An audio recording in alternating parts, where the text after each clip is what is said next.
রাতের খাবারে এই যে গরম গরম আলু সোয়াবিনের তরকারি করেছি।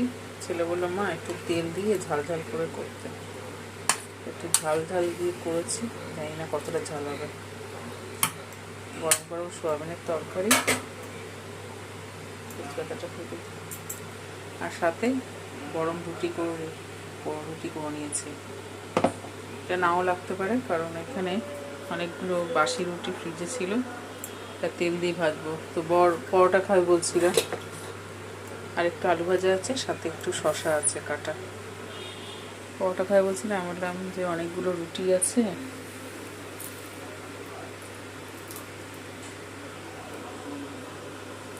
তো রুটিগুলো তেলে ভেজে দিই, খেয়ে নাও। তেলে ভাজা রুটি খেতে ভালোবাসি, আমরা তিনজনেই ভালোবাসি খেতে।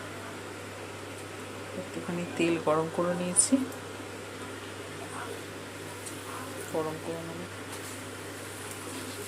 ভেজে নেবো। খুব কড়া করে ভাজবো না, শক্ত হয়ে যাবে। আর কড়া করে ভাজতে হলে একদম পাঁপড়ের মতো কড়া করে ভাজতে হবে, তবে ভালো লাগে। আমি ওরকম ভাজবো না, এবং কড়া করে ভেজে চিনি দিয়ে খেতে ভালো লাগে। আমি হালকা ভেজে নেবো,